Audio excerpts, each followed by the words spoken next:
नेता दोन्ही सभागृहाला भेटला नाही, हे काय सांगा?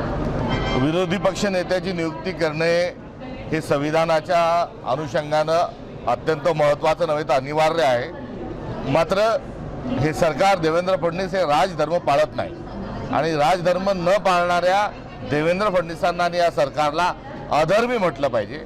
निंदकाचे घर असावे शेजारी हा आध्यात्मिक संदेश त्यांना मान्य नाही, संविधानाच्या सर्व असणाऱ्या त्या ठिकाणी तरतुदी त्यांना मान्य नाही आणि 1 वर्षापेक्षा जास्ती दिवस होऊन देखील सभागृहाला विरोधी पक्ष नेता न देणं म्हणजे लोकशाहीची थट्टा आहे। मी त्यांना मागे जल्लाद म्हणालो होतो, कारण जल्लाद हा फाशी देण्याचं काम करतो।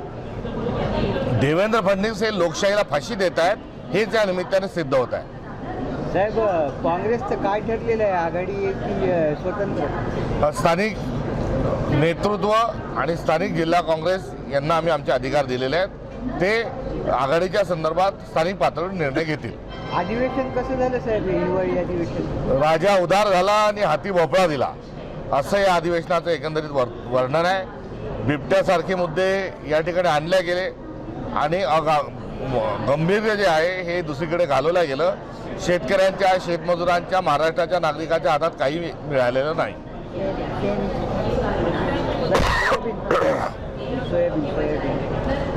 सोयाबीनचा ज्या दिवशीपासून मोदी सरकार सत्तेवर आलं त्या दिवशीपासून सोयाबीनचे भाव समान दरात आहे।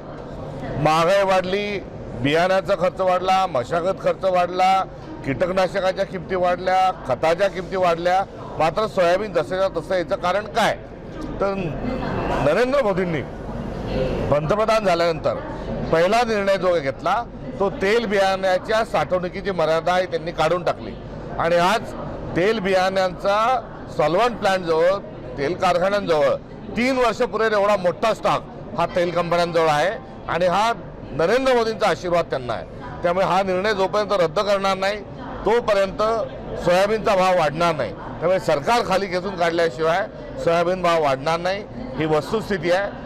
तर दुसरीकडे एवढ्या मोठ्या प्रमाणावर नुकसान होऊन देखील सोयाबीनच्या कास्तकारांच्या हातावर तुरी देण्याचं काम ही सरकारने केलं आहे।